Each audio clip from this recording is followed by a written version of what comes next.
بسم اللہ الرحمن الرحیم۔ السلام علیکم ناظرین، آپ کا ہوسٹ محمد صدیق انظر اپنے تمام دیکھنے والوں کو خوش آمدید۔ آج ہم اپنے ویلاگ میں بات کریں گے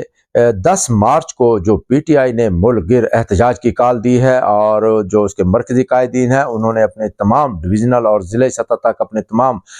لیڈران کو کہا ہے، رہنماؤں کو کہا ہے کہ وہ 10 مارچ کے احتجاج کی مکمل تیاریاں کریں، اور اس دن وہ یہ پرامن احتجاج ہوگا، لیکن اس کے ساتھ زبردست احتجاج ہوگا اور زبردست احتجاج ہونا چاہیے۔ اور یہ پورے ملک میں جو احتجاج ہے وہ اس لیے ہے کہ جو الیکشن ہوئے ہیں 2024 اس میں مکمل طور پر ایک بڑے پیمانے پر دھاندلی کی گئی، اور جو ان کی مخصوص نشستیں سنی اتحاد کونسل یعنی پی ٹی آئی کی بن رہی تھی وہ بھی انہیں نہیں دی گئی، بلکہ بندر بانٹ کی گئی تمام دیگر سیاسی جماعتوں کو، اور اس کے خلاف یہ ملک گیر احتجاج ہو رہا ہے، اور یہ بڑے پیمانے پر اس کی تیاریاں مکمل کی جا رہی ہیں، اور یہ ایسا نظر آ رہا ہے کہ ایک مکمل طور پر ملک کے اندر کھڑا کرنے کا پروگرام ہے پی ٹی آئی کا۔ اور اس حوالے سے حکومت نے اس معاملے پر کیا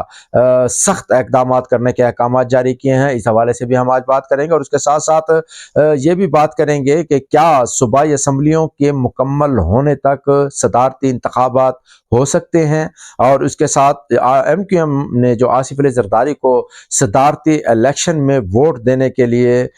کیوں اور کیسے تیار ہو گئی، یہ اچانک کیا ہوا، اور مخالفت جو کی جا رہی تھی وہ کس بنا پہ کی جا رہی تھی۔ ناظرین، تفصیل میں جانے سے پہلے ہمارا چینل سبسکرائب کیجیے گا اگر آپ نے سبسکرائب نہیں کیا، یہ آپ سے گزارش ہم ہر ویڈیو میں کرتے ہیں، اور اس کے ساتھ ساتھ اگر آپ کو ہماری ویڈیو پسند آئے تو اسے لائک بھی ضرور کیجیے گا۔ ناظرین، پی ٹی آئی کی جو مرکزی قیادت ہے اس نے پورے ملک میں اپنے تمام جو ڈویژنل اور تحصیل سطح تک کے جو رہنما ہیں، عہدیداران ہیں، ان کو کہا ہے کہ 10 مارچ کو مکمل طور پر احتجاج کریں، اور اس دوران یہ ہونا تو پرامن چاہیے لیکن اس کی تیاری مکمل طور پر کی جائے، اور اس کے ساتھ ساتھ یہ بھی کہا گیا کہ اراکین یا لوگوں پر، رہنماؤں پر جو مقدمات ہیں سابقہ دور میں، ان مقدمات سے وہ ذرا دور رہیں، اور لیکن یہ جو ہنگامہ رائے نہیں ہونی چاہیے، اور ہنگامہ رائے کے ساتھ ساتھ یہ بھی کہا جا رہا ہے کہ اس کو پرامن رکھیں، لیکن احتجاج اتنے بڑے پیمانے پر ہونا چاہیے کہ حکومت کو پتہ چلے کہ 2024 کے انتخابات ہیں اس میں دھاندلی کی گئی، اور دھاندلی کے جو فارم 45 کے تحت جو بڑی پیمانے پر 185 کے قریب کہا جا رہا تھا پی ٹی آئی کی طرف سے کہ وہ نشستیں جیت رہے تھے، مگر ان کو ناکام کر دیا گیا فارم 45 کے تحت، اور اس کے ساتھ ساتھ جو ہے یہ کھڑاک کی تیاریاں نظر آ رہی ہیں۔ لیکن دوسری طرف حکومت کی طرف سے بھی سخت پیغام دینے کے لیے تمام جو ضلعی لیول کے افسران ہیں ان کو یہ کہا جا رہا ہے کہ یہ احتجاج اگر پرامن ہو تو ٹھیک، اگر کوئی بھی تشدد کی طرف ان کے جو کارکن ہیں وہ آئیں تو سخت ترین ایکشن ہونا چاہیے۔ اور یہ نظر یہ آ رہا ہے کہ ایک طرف انتظامیہ نے بھی اپنے بازو چڑھا لیے ہیں، اور ساتھ ساتھ جو پی ٹی آئی کے کارکن ہیں وہ بھی سڑکوں پر آنے کے لیے مکمل طور پر تیار نظر آ رہے ہیں۔ اور ناظرین، یہ 77 نشستیں ہیں جو پی ٹی آئی کا کہنا ہے کہ ہماری نشستیں بنتی تھیں قومی اسمبلی اور چاروں صوبائی اسمبلیوں میں، لیکن یہ نشستیں دے دی گئی ہمارے مخالفین کو، جس میں پاکستان مسلم لیگ، پیپلز پارٹی اور دیگر ایم کیو ایم اور دیگر سیاسی جماعتیں شامل ہیں۔ اس پر شدید رد عمل نظر آ رہا ہے، کیونکہ پشاور میں جو پی ٹی آئی کے اراکین تھے وہ ہائی کورٹ گئے ہیں، اور ہائی کورٹ نے اس پر سٹے بھی دے دیا ہے 13 مارچ تک کا، اور ان کو حلف لینے سے روک دیا ہے اسپیکر کو کہ ان کا حلف نہ لیا جائے۔ اور ناظرین، یہ حلف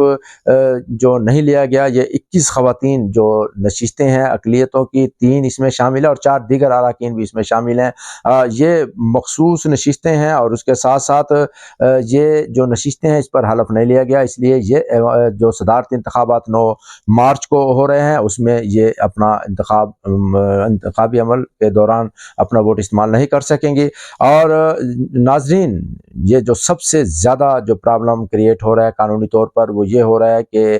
لاہور میں بھی، لاہور ہائی کورٹ کی طرف سے بھی تحریک انصاف کے لوگ چلے گئے ہیں، اور انہوں نے کہا ہے کہ ان کی مخصوص نشستیں نہیں دی گئی، اس لیے ان کو حلف لینے سے روکا جائے، اور ساتھ جو صدارتی صدارتی انتخابات ہو رہے ہیں اس میں ان کو روکا جائے کہ وہ اپنا ووٹ کا استعمال نہ کریں۔ ناظرین، یہ ایک بڑا ایک قانونی پہلو ہے جو قانون دان کے نظر میں بڑا اہمیت اختیار کر گیا ہے کہ اگر صوبائی اسمبلیاں مکمل نہ ہوں، مخصوص نشستیں مکمل نہ ہوں، وہ حلف نہ اٹھا سکے تو وہ کیسے الیکٹورل جو